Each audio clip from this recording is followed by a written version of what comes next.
Listen, guys, with so much content whizzing around out there, there's only one storytelling platform that helps you keep calm and stay informed and inspired. Flipboard. Flipboard curates the world's stories so you can be smart in your work, life, and play. Choose from thousands of topics to personalize Flipboard and get the latest stories from the best publishers and experts delivered to you 24/7. Flipboard is a social news app that people have been raving about for years. Trust me. When you see the stories that you want to publish, save, or share, just tap the plus button and add them to your private or public collections. It's that simple. Used by millions of people every day, myself included, Flipboard is how people move themselves and the world forward. Get started now at flipboard.com.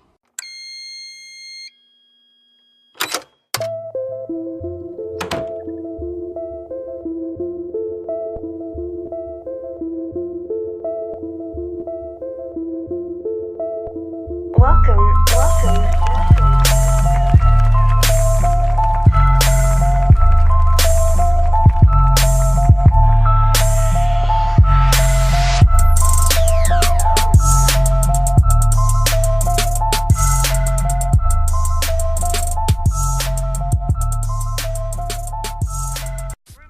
What is going on, people? It's the one and only Men013 JR, and you're now tuned in to the Room 013 podcast. It is episode 46. It is Sunday evening. Good morning, good afternoon, good evening. But whatever time of day you listen to this episode, it is Sunday evening for myself. I have just finished watching WWE Elimination Chamber, and it was a good pay-per-view. That's what this episode's going to be about. If you haven't seen it yet, I advise you to stop, pause on this episode, and go and watch. But first things first, I like to give a shout out to Quincy. I like to give a shout out to Juan. I like to give a shout out to Danny. I like to give a shout out to Dennis. Shout out to CJ. Shout out to Baby J. Shout out to Lucas. And shout out to Whitney. Anyway. Yeah, Elimination Chamber. I do too. I do too. I'm just looking at, Elimination Chamber wrapped up. It was crazy. The first ever women's tag team, Sasha and Bailey, that was the first match. The whole match was great. It was amazing. Great spots. Crazy great sequences. And the whole lead up, the build up to this, it was predictable. But then again, I was like, I kind of hope they throw us for a swerve and give it to a team, that not everyone likes, but I'm saying, but I guess for the first championship, you want to give it to them, you know what I mean? But I think I was hoping Mandy Rose and Sonya Deville won. They were the last two teams, Boston, the Huggins Boss Connection against Fire and Desire. In my heart of hearts, I thought Fire and Desire were going to win.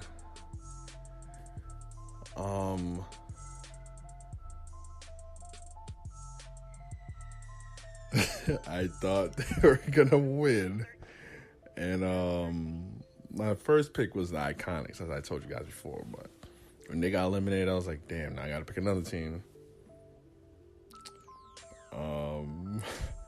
But yeah, it was a good match. That and the result for me was, I was like, Then Finn Balor obtaining the Intercontinental title, I did not see that happening.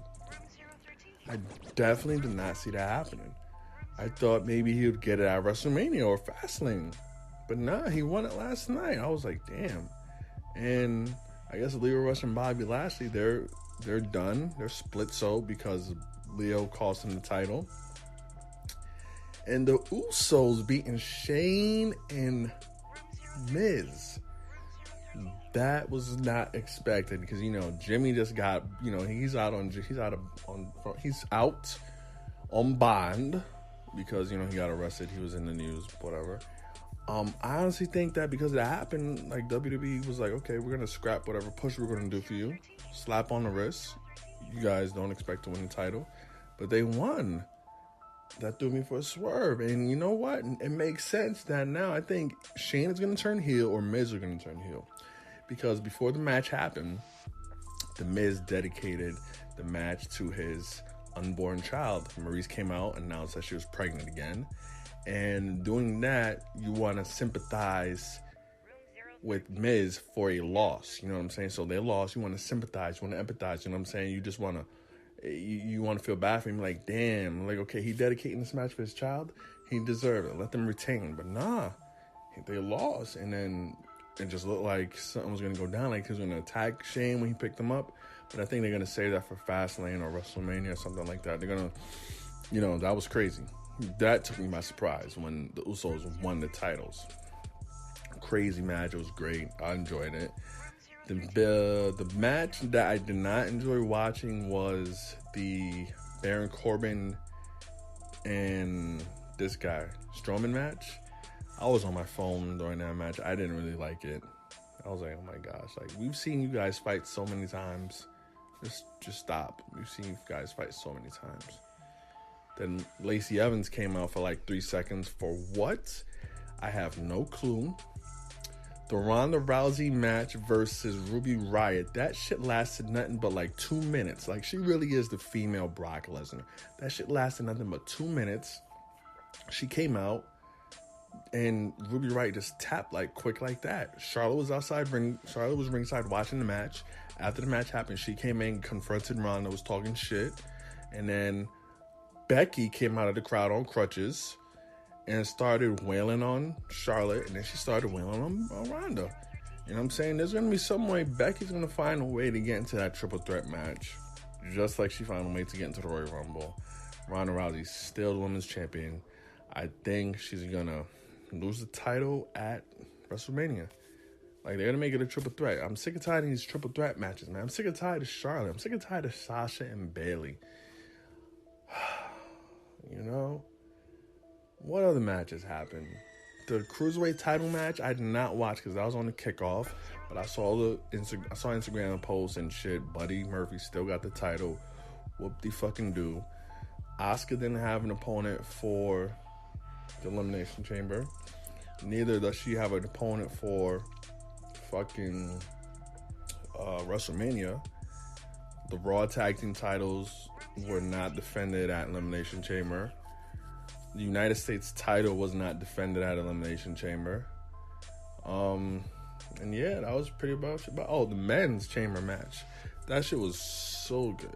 Jeff Hardy lasted nothing but like, as soon as he got on his pod, he got eliminated. Like, he lasted maybe like 2 minutes in that shit. Joe was like, I think Joe was the first to go. Fuck Joe. Was he the first to go? I don't know. That kind of rhymes, but I wasn't trying to make it rhyme. Yeah, Daniel Bryan and Joe the first two. And Daniel Bryan retained. And I was on the edge of my seat. Let me tell you, I was on the edge of my fucking seat. I was like, come on, yo. If Kofi wins this, and you got to think about it. Kofi wasn't originally supposed to be in this match. It was supposed to be Mustafa Ali. You feel me?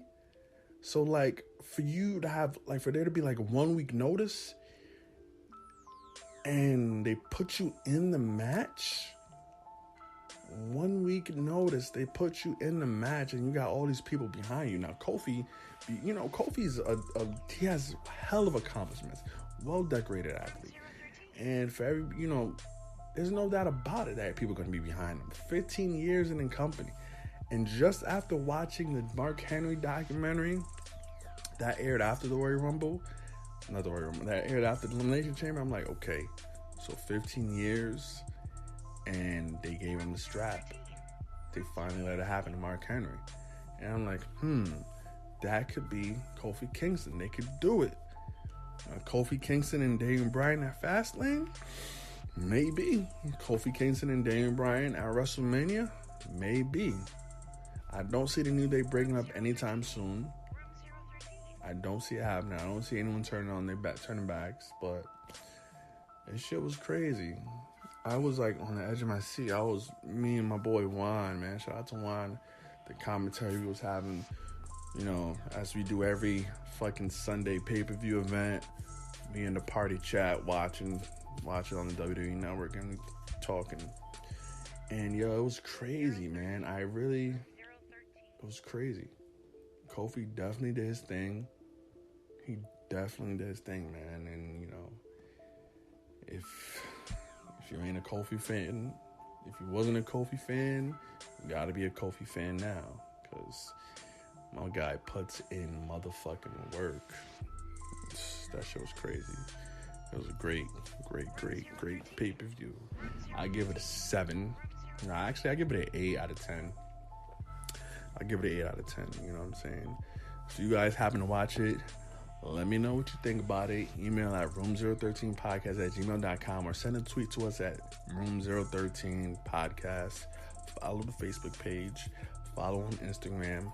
Check out tinyurl.com/room013 launch for the Room 013 merchandise. And don't forget, next week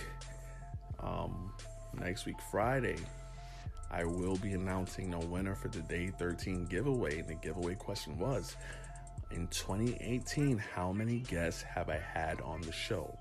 The show started in September. From September to December, how many guests have I had on the show? You email with your name, where you're listening from, and the answer to room013podcast@gmail.com. All right? Yeah.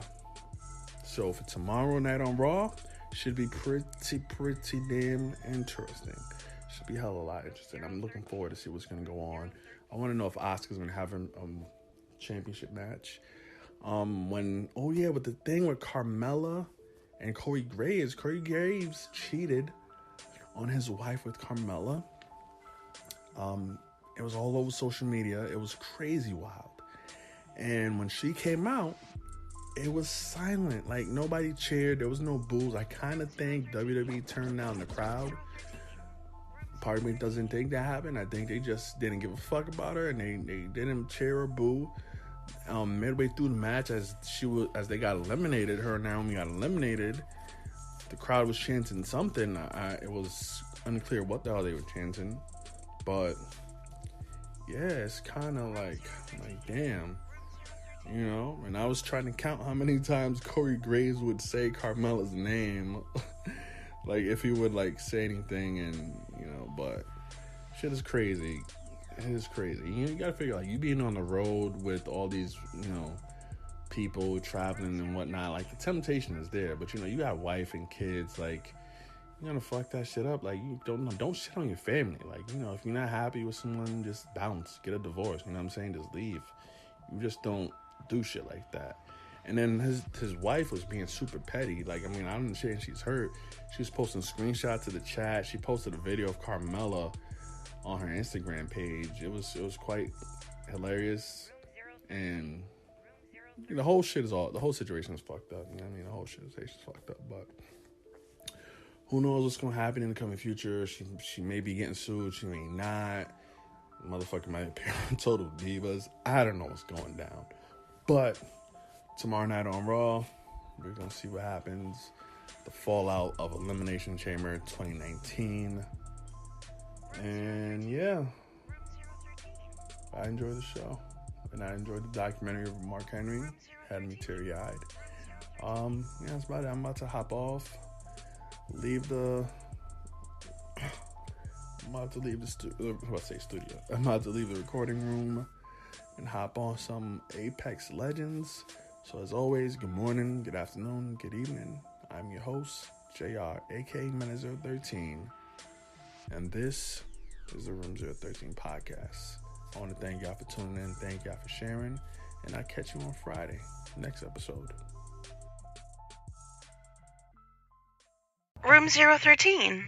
Room 013.